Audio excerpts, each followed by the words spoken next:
Hello and welcome to Playwright, a podcast about creating and sharing new ways to play. My name is Ryan Hamann. I am called H on this show. I'm Ryan Quintal. You can call me Q on this show. Now, I just got back from PAX. We were recording a little bit in advance, and today is the Monday that PAX finally ended. Finally. I made the foolish decision of going for all 4 days. A lovely show, nothing against that. It's just that, you know, I'm getting a bit old. My old body can't handle this. And so right now I've got a bad case of the PAX sniffles, which, you know, I hope won't be coming through on the show. But I also have a lot of excitement because I saw a lot of cool stuff. And, you know, it always gets me real riled up to see this kind of inventiveness. I'm really excited. I'd love to hear some of the good stuff that you saw at PAX, because this weekend for me was 107 degrees. Actually, inside my apartment, it became 101 degrees at one point. So I just had to basically live at a Panera Bread for a couple hours. So yeah, give me something good. What should I be buying in the next year? I don't want to list this as like my top game of the show or anything, but one thing that really stood out to me when I saw it immediately, I thought, oh, this feels exactly like a Playwright type of game. There's a game called Collide-A-Lot where you play as multiple hovercrafts, all of different colors. And there's this kind of intricate rail system all around the screen. It's kind of a top-down perspective. But basically, as you ride on these rails, you hold the right trigger to grind on the rail, kind of Tony Hawk style.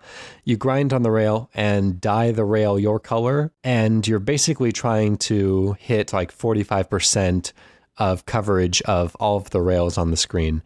And there could be up to 4 players at a time, all competing for whatever percentage the goal is at the time. Yeah. But it's neat because you can bat the other cars around. You can get off the rail and go between them, or try to, you know, ram somebody who's winning and try to recapture their territory. And there's little areas that are kind of a smaller circles, harder to ink, to use Splatoon terms, more intricate. And so, you know, those areas I found it was really advantageous to dye your color earlier, so that when the battle became more chaotic and fast paced later on, you know, people weren't really bothering with those, and you can kind of keep them your color for if you get them early. So it really felt like the kind of thing that we develop here, and I like that. Yeah, we should track down the creator and get him on the show. Yeah. That'd be really cool. It seems like a cool thing to do. There was also a fighting game called Coffence, and it is a coffee-based fighting game. Oh, I was thinking it was going to be a coffin-based fighting game, which is equally amusing to me. That would be cool as well. I feel like I'm a character in a coughing-based fighting game right now, but that's just me being a bit under the weather. The point of that one is that you are, 2 characters in a traditional kind of Street Fighter style side-on fighting game, but you're both holding a cup of coffee, or you're both holding separate cups of coffee, rather. Oh, this is already very good. Those cups of coffee are on like strings, kind of like yo-yos, so you can like sling them at your opponent any which direction. Like it's all, that is done with the right stick. So you have that kind of like twin stick shootery type of feel to it as well as your normal kicks and punches and slides and jump kicks and everything like that. Hitting the opponent doesn't really matter that much. You're trying to hit their coffee cup, and that sends one splash of their coffee flying into the air in slow motion that you can try to grab out of the air, and they can try to recover it as well. And so the goal of the game is to drain your opponent's coffee cup of all of its coffee. Yeah. So they're down at 0 points. You can even drink a sip of your coffee, which reduces 1 from your HP, but it gives you like a 5-second boost of speed while your opponent is stuck in slow motion. So it can really turn the tide of the battle if you know what you're doing. So it's a really clever fighting game. I really like the time that I spent with it. I think it's in early access now. So those would be my recommendations. I don't want to say that they're going to be the absolute best games that you've ever played before, sure, but if you want to see something new and innovative, then check out Collide-A-Lot. That is Collidalot, all one word, and Coffence. That is really, really cool. You're right. They both sound like together Coffence and Collide a Lot are definitely an episode title for one of our shows. Yeah, so we can pretty much just wrap it up here. Thanks for coming, everyone. I'm going to go take a nap. That was our PAX special. Let's get into it. So I'm going first today, and I've got something that I think you will like. We've talked a little bit about Splatoon over the past few weeks. Yes. And I think I teased on a previous episode. I don't remember if it was on air or in a virtual green room before or after the show that I have less of a full game pitch and more of a different mode they could introduce into Splatoon. I was thinking about, what else could you do with that formula? Because Salmon Run, I feel, really kind of came out of nowhere and turned out to be really, really fun, really impressive. And it showed that this formula that they created, which seems kind of one note reading about it, actually had some legs and some versatility available to it. So I was really impressed by Salmon Run, and I thought, what else can we do with Splatoon? So what I was thinking is a reverse Splatoon. Instead of spraying ink everywhere, you're playing kind of the cleanup crew. And so you're in an already inked area, and basically you just suck up the ink in like a vacuum, and at the end of the game, the team with the most ink wins collectively. Yeah. And what you can do, you can choose to, kind of like Coffence actually, this works out well. You can choose to use some of the ink that you've sucked up to splat your opponents, just like in regular Splatoon. But of course, you are putting that back out on the battlefield, and so if you're a bad shot, then they can just kind of stand back and vacuum up everything you're throwing at them. So you could be giving them free ink, really. So you have to be careful about that. It's more of a risk reward, whereas in Splatoon, if you miss your shots, then you're still, inking the ground, and so you're good to go. Yeah. But it adds a different wrinkle because there's a limited amount of this available, and so, you're not out there just covering the same ground over and over again. Like, you're really trying to utilize your movement to get in there quickly, find the ink that's in those hard to reach corners, and once it's gone, then it's gone unless you splat your opponent. But anyways, let's open the door on that and see where we can take this reverse Splatoon idea. Well, I think in our same virtual green room, I love how much this tickles OCD, which of course is get everything clean, clean, clean. I'm curious as to, do you see, so much of what I enjoy about a game like Street Fighter is the sort of background narrative that can happen in some of the stages. Sometimes it's a little bit more offensive than others, but I would love to see that Splatoon-esque sort of battle taking place, in the constantly in the background. If anything, just for some, storytelling as you're doing your job, the sad guy that's off camera cleaning up all these sections. Yeah, this kind of thing is actually getting a little popular. There was that game, what is it, Viscera Cleanup Crew, where you basically just play a janitor in a first-person shooter course after the match happens, and so you're mopping up all the blood and all the guts and everything everywhere. And I think there are at least a couple more games that are more about cleaning than anything else. I'd almost like to see different cleaning, I hate to use the term weapons, but different cleaning tools come into effect, like the sponge, in Splatoon, that is for splotting people with ink, but no, you need that to soak up a bunch, or you need the mop to come in and actually clean some stuff. So it's almost like the same, maybe suite of weapons or a similar suite of weapons,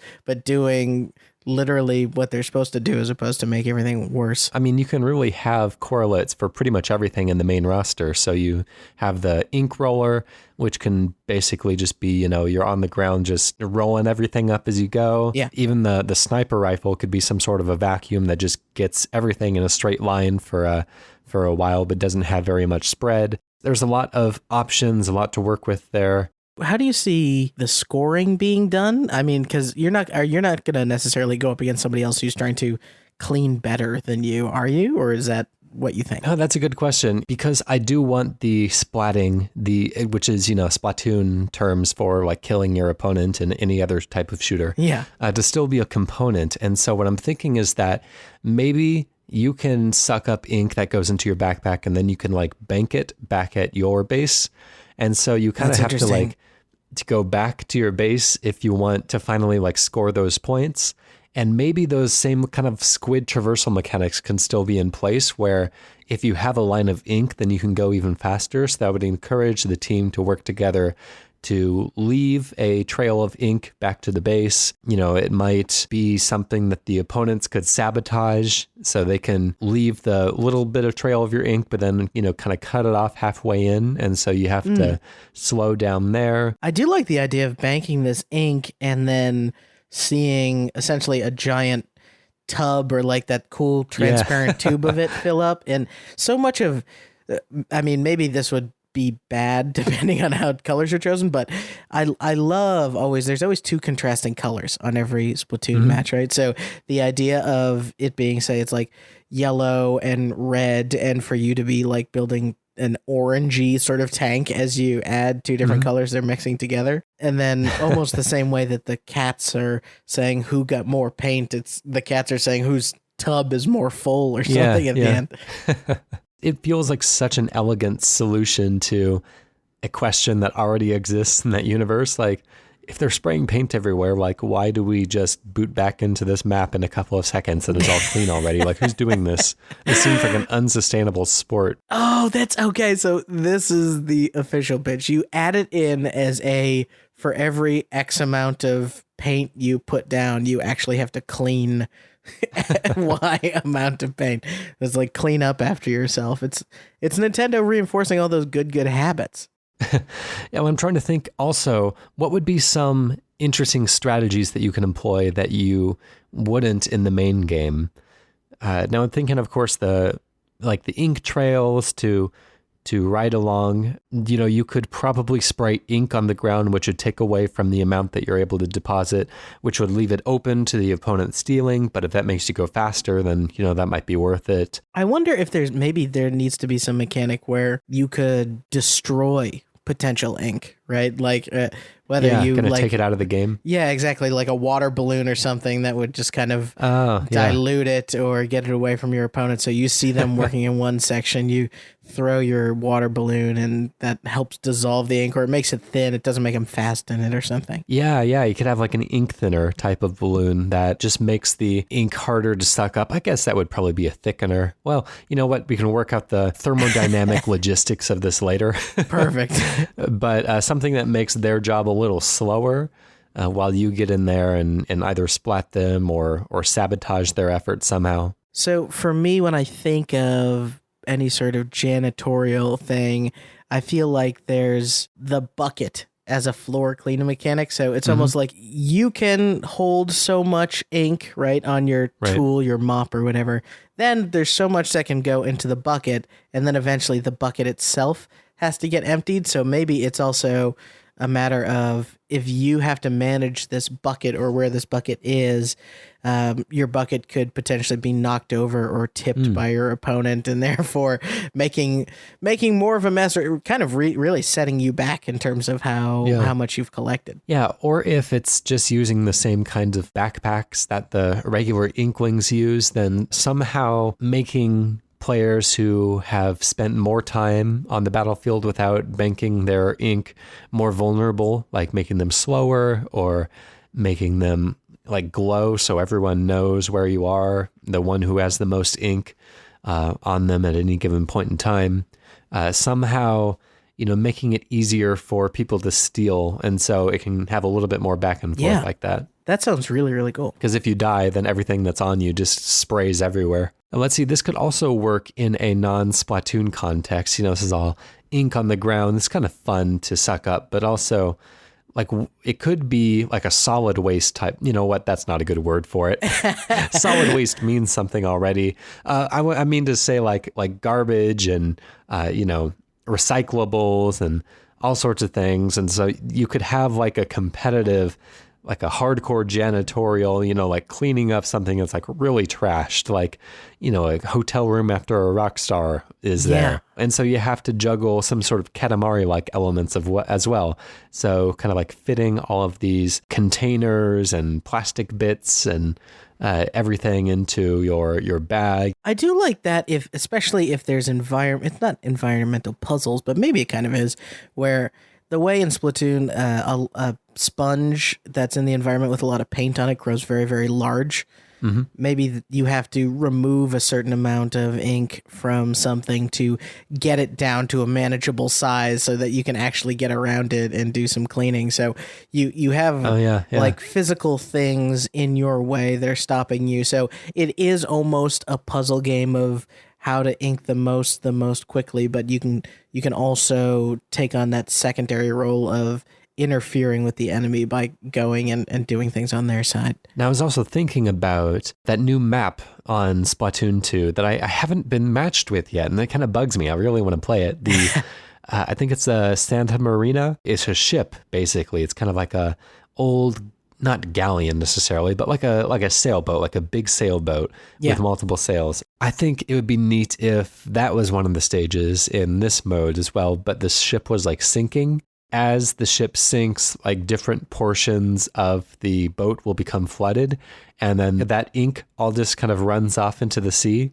And so if you missed that area, then it's just kind of gone. And so it focuses the attention of the players into, very specific areas on the ship at any given point in time. And so it kind of draws all of the kind of a hot spot of activity because you don't want to miss that ink. Otherwise, it's out of the game entirely. So, just having more attention in one space at a time and drawing everybody to one place and kind of raising the chaos or giving you the opportunity to suck up ink somewhere else that isn't as swarming with enemies. I love the idea of, instead of the band or the captain going down with the ship, the janitor going down with the ship. But make sure it's spotless. That's right. And I mean, furthermore, I think one thing Splatoon hasn't done yet that could be an interesting mechanic in perhaps a future version of it, Splatoon 3 or something, is just the fact that weather does very interesting things potentially to ink. Whether, lightning can kind of cook it or harden it, or, storm clouds could rain over sections of it. To see that come into effect, maybe as you're trying to clean up, could be interesting. I mean, neat. Yeah. And we could explore Splatoon forever. But for right now, let's wrap this one up. I don't need a name of the game necessarily, but I do need a name of the mode. That would be, let's see. I haven't thought of anything beforehand, but let's see if we can come up with something clever. Something really like fish pun like Splatoon likes to do. Could you call it the reFRESH mode? Like reFRESH? Like stay fresh, reFRESH. Yeah, I like that. Yeah, okay, cool. reFRESH then. reFRESH mode in Splatoon 3. Let's talk about something else. Are you bringing us something similar or something very different? Man, maybe this has some ties into Collider, was it? Collide-a-lot, yeah. Collide-a-lot, yeah. So imagine in your head a platformer that feels something between Shovel Knight and Super Meat Boy. I know those are pretty different, but pretty hard platformer where you have a limited number of lives. When they're all gone, you lose. So very simple setup. But here's the twist. You play a level, and the level has a bunch of bad guys you can't quite reach or kill, and collectibles you can't quite get through or get to. And at any time, you can spend one of your lives to activate this cube that is like your time machine. You rewind time, and you choose where back in your replay you want to sort of drop yourself in, and then you do, and there now is 2 of you in the level. And like the new Mario Brothers, you can kind of jump on each other, you can shoot each other, use human shields, that kind of thing. And the old you is playing your exact actions until it reaches the point where you jump back in time, in which case it just kind of becomes this dumb AI trying to do its best version of what it thinks getting through the level is. Now, you can hold down another button or activate another mode on your time machine called the Paradoxifier, and this will suck the copy of you back into yourself and merge the realities, essentially. Now, if any one of you gets killed, you lose a life, because it costs a life to create this copy. The more lives you collect, obviously, the more copies of yourself you can make, and if you use the Paradoxifier and suck yourself back in, you're kind of reclaim that life. So you can imagine a jump that's like normally out of reach. You jump back in time, you jump again on your own head, and then right before the old you perishes to its death, you suck yourself up into you, reclaim your life, and you complete your satisfying long jump, or jump back in time and provide yourself your own cover fire to escape enemies who are bearing down on you, or even when you're very low on lives, you might be doing a sort of risk-reward sort of system of making copies of yourself and then constantly sucking it back in at the last second because you can't afford to lose anything through a level. On the surface, punishing platformer, but once you get into this making copies of yourself, making essentially clone armies of yourself to defeat big bosses and stuff, it feels a little bit more fair and difficulty a little bit smoother. Let's talk about that then. This has a lot of flavors of that one world in Braid, where when you rewind, you have another avatar that was basically like your last playthrough, and all of its actions can still trigger things in the current world. And so you can use your copy to depress a button or to grab a key or something like that.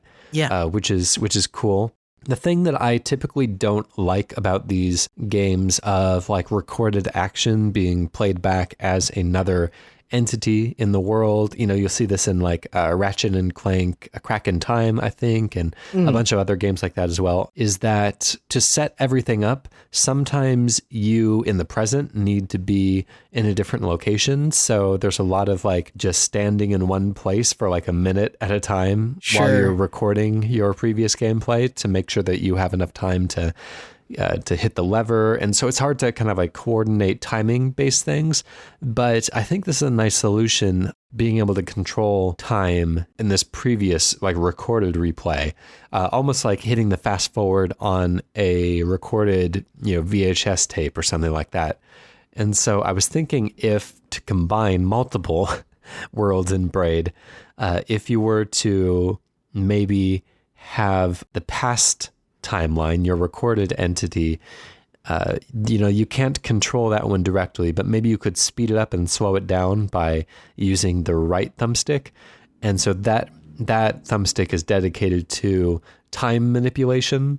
And interesting. Then everything else is mapped to the regular, maybe even your jump could be mapped onto a trigger, so you don't have to move your thumb between the buttons and the thumbstick. That's kind of fun. And I was also, you know, struggling with this idea of one of the things I feel like time manipulation games don't necessarily feel great about is that when you're going back in time, you're essentially changing the events of what happened, right? So yeah. I thought it would be interesting if you, say, put yourself in a position where the old you is hurt or dying and somehow that hurts current you, or making them just immediately become an AI and perhaps do something different than what you had done before, because they would, right? Now they're living in a world where, whoa, there's a second me.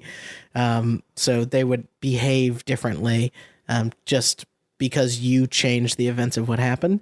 So I'm trying to think of like how divergent can it get while still feeling like it's something you're in control of. Yeah, you know, that's a tight line to walk, because these characters, if you give them autonomy, then it's hard to place them where you need to place them, because essentially this recording is just a tool to get somewhere else. Kind of like in The Useful Dead is a puzzle game where you start off with like 99 cute little animals, and basically every once in a while you have to throw one of them onto the spike so that the next one can hop on its head and get to the next platform.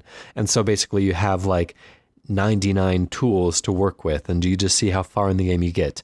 Or games like the Swapper, where you have a gun that can clone yourself, essentially. Yeah. And you have to use sometimes your old body, sometimes your new body to trigger buttons, or, even to throw it off of a cliff to get somewhere else.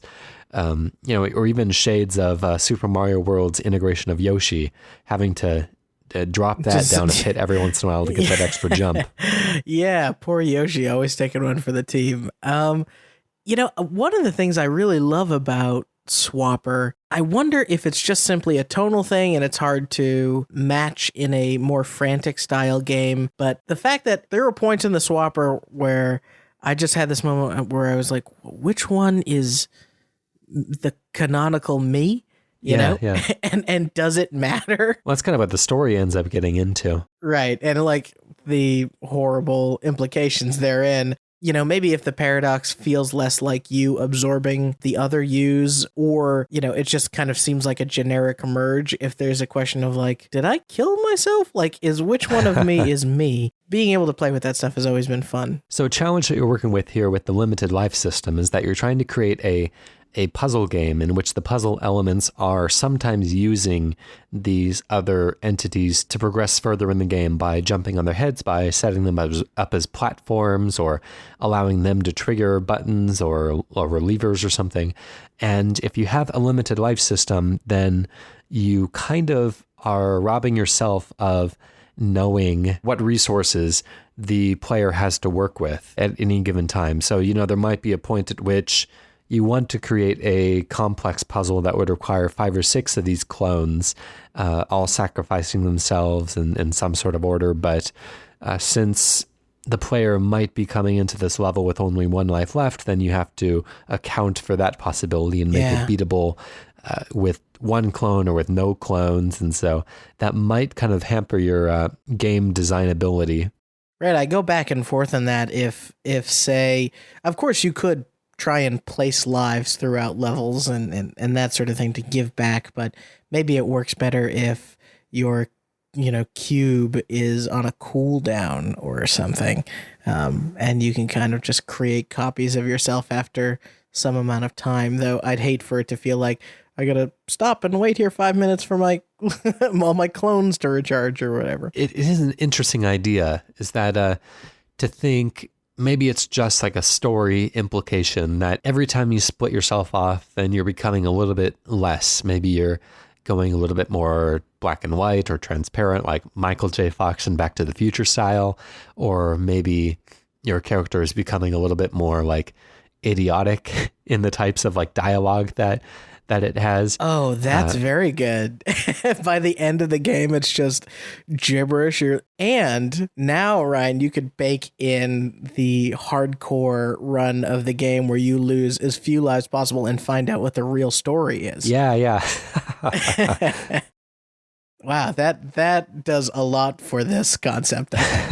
Yeah, so maybe the game is always beatable, but you get the sense that you're getting a non-ideal ending.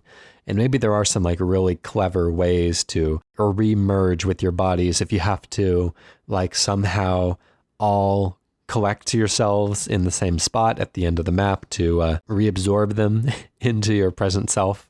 Yeah, I mean, if you can design a puzzle where it doesn't necessarily matter how many copies of yourself you're creating, what the difficult aspect is making sure that you're doing it in such a way where you can also reclaim those copies, where the puzzle design could get, more intense, I guess. It's getting tricky already. I like this.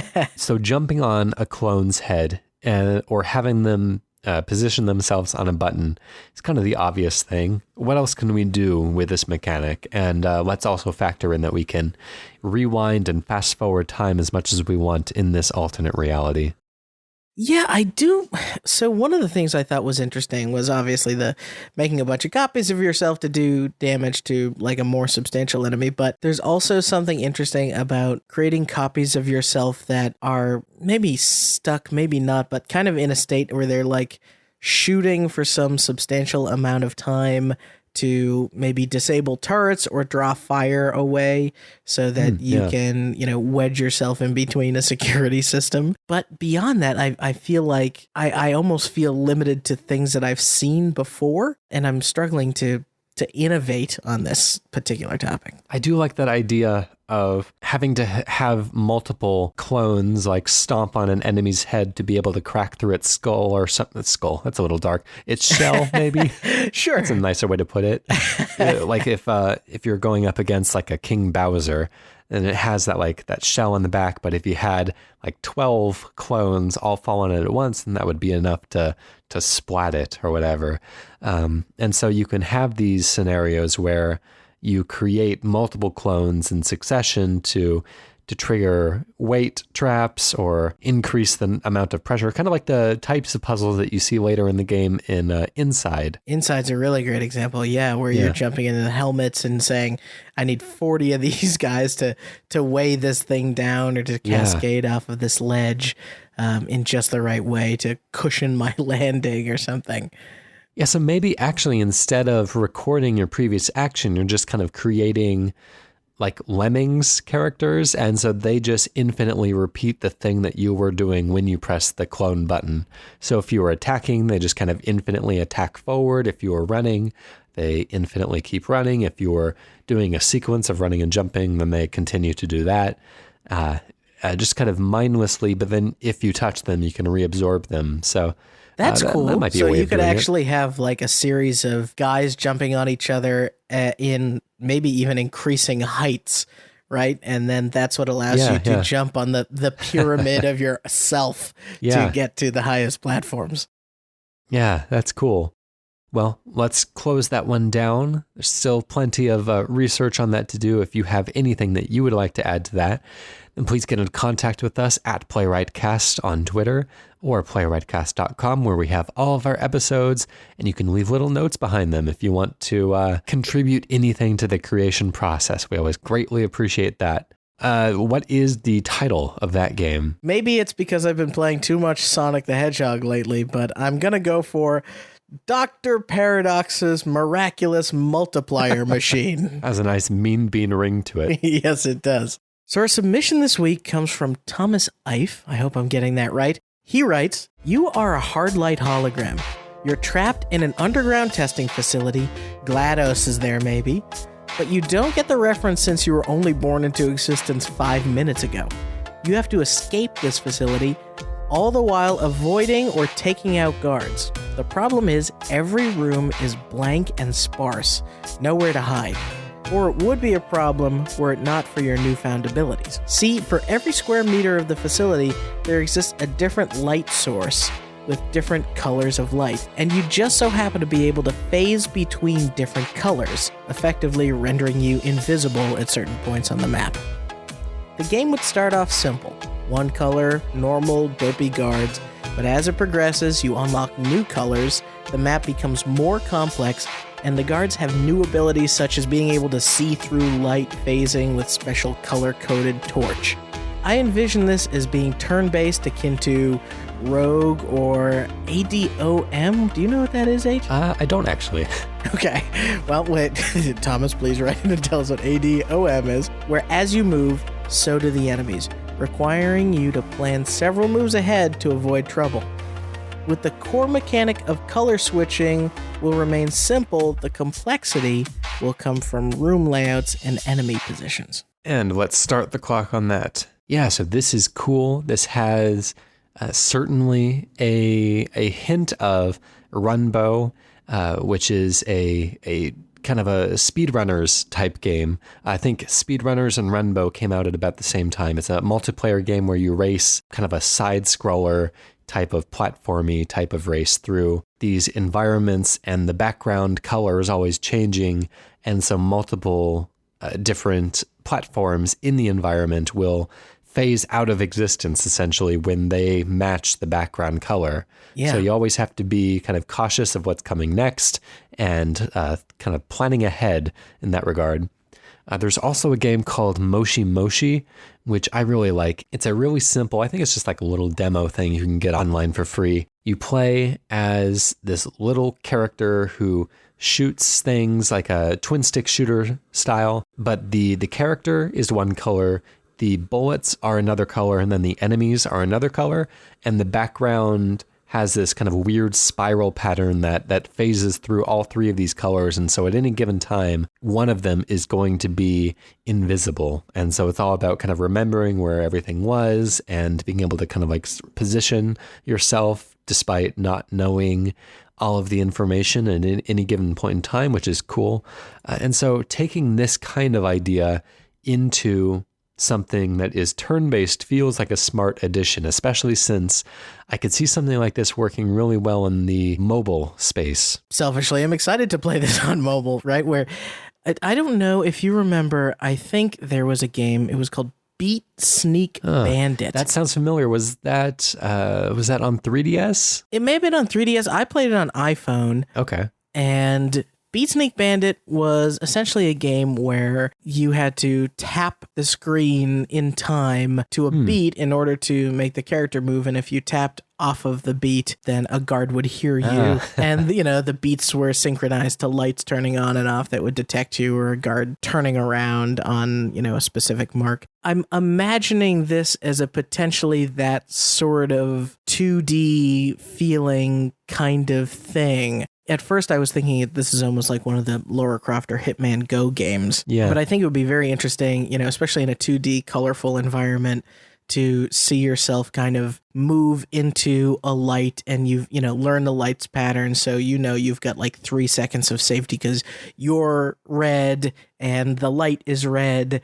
And that guard is going to turn around in 3 seconds and not be able to see you. That's it. That's the piece that I was missing, because I was thinking, you know, this makes sense as like a grid-based thing. And I was just thinking like, well, if the floor is different colors, then you would just transform into that color when you move into that space. Like, where is the challenge in that? But with the addition of moving lights, and, you know, kind of like searchlights like you would find in a prison or in a museum if you're performing a heist or something like that, or military base or whatever. That sense of movement does add quite a bit to the required strategy here. I love the idea of a light being able to affect the hologram or tint you a certain shade and then say, I have to get to the section with the, you know, yellow heat lamps or whatever, so that can turn me yellow, and then I can sneak past this guard that has a yellow flashlight. Oh, interesting. So almost like you are like a chameleon, or you're using that suit from Metal Gear Solid 4 that kind of absorbs color, and so you have to touch a color and then you can be that color in any later situation, maybe. Or if you have kind of freedom to switch on will, as the lights move around, then they could cross paths and create kind of an interstitial color in between. And like a red and yellow light could create an orange space. Yeah, that's really interesting, especially if you did some system where, obviously with primary colors, if a red passes through, or, you know, a red passes through a yellow, or a blue passes through a yellow, and that if you moved through it quickly, you were a little green and you were tinting yourself likewise. But obviously the difficulty and the complexity, as Thomas was outlining, can be ramped up based on just what color flashlights are the guards using versus what type of guard it is / what their behavior is, and then where you actually access the ability to transform into those colors. I was just thinking of something almost unrelated. And so, you know, this probably wouldn't work in this scenario, but it'd be kind of funny if the background tiles, the colors weren't just one color. You had like 2 colors, but each of the backgrounds had like wallpaper patterns. And so the color that you had to, like using a Connect or something, like position your body so it kind of aligns with the wallpaper pattern and hold the pose for a while the guard walks by. Perfect. Did you play Until Dawn? I've played a bit of it. I still need to go back and finish that one up though. There is a great mechanic where it's used more at the end of the game, but they essentially make you hold the controller completely still. Yeah. And I do like the idea of, even if you are a hologram and you're maybe more difficult to see with the naked eye, when a guard is got their light on you, that you do have to maintain a sense of stillness, because if you just try and continue to proceed, they'll be able to see, almost like, I hate to use this nerdy reference, but like a cloaking device on a Klingon ship. Yeah. When you see it moving, you can kind of see it, like the Predator, I guess is a better, more popular example. Whatever. Of this sort Star of Trek's pretty mainstream these days. Yeah, I hope so. We do have the ability, if this was like a mobile game, to implement something like that, because phones all have accelerometers, but I feel like that would be a little prohibitive for people who play on the bus or something, which is, I'd say, most people playing games. Yeah, agreed. Maybe you could do it based on like tilt or something that's a little easier to control or more forgiving. Maybe tilting the phone in different directions would trigger the different colors, almost kind of like tilting your mirror to reflect different lights. But this isn't super accessibility minded friendly, and it's not applicable to people who are, playing in bed and they have the phone over their head and they don't want to be tilting it in all different directions. That reduces visibility. So it introduces a whole host of problems, but maybe as kind of like additional options that people could enable if they want to, just for a little bit of extra fun in ideal conditions. Yeah, and I could even imagine this thing. I know Thomas has talked about it being a turn-based sort of experience, but I could even imagine a world where, say, this does well, you get a AAA sequel and you've got the full sort of Sam Fisher suite of gadgets in terms of what you're able to transform into, or, guards are aware of the noise that you make in addition to your ability to transform, that sort of thing. Yeah. And I do want to explore more games about transforming into characters and taking on their physical likenesses. Those aspects of Hitman and Destroy All Humans and Prototype are always really interesting, and I really like that. But, I feel like that's we can go an entirely different direction with that. But for now, let's close the book on this. This one's, I feel like we're at a good place with this, and it's at least a little bit more to think about as we throw it back to the community to take it farther than we could. So Thomas's title that he gives us for this one, I really like. It's called Rainbow Gear. Rainbow A weapon Gear to surpass Metal Gear. Rainbow Gear. Very good. Good David Hayter, by the way. Do you think Thank you. Do you think the illness helps with that? It might. H, thank you for surviving with us post PAX, and I think you did a fine job this week. Oh, well, thank you. I think I'm going to go melt into a puddle of mucus. And I'm going to melt because it is 700 degrees here, so we're both melting. Goodbye, Fine, well, everybody. we will be puddles next week. Our theme song is composed by PROTODOME. It is called Hello World, from the album Blue Noise. And remember, you can listen to every episode from the show at playwrightcast.com. You can follow us on Twitter at playwrightcast as well. And hey, if you go to playwrightcast, you can click on pitch and send us your idea for a video game, just like Thomas did this week. We will read one of those every week, and we will spend a few minutes discussing it and taking it apart, building it up, see what we can do with it. So, Q, do you have a final idea to take us out of the show today? A nature hiking simulator where you can catalog plants and wildlife. We will see you all next week. Thank you for listening. Bye.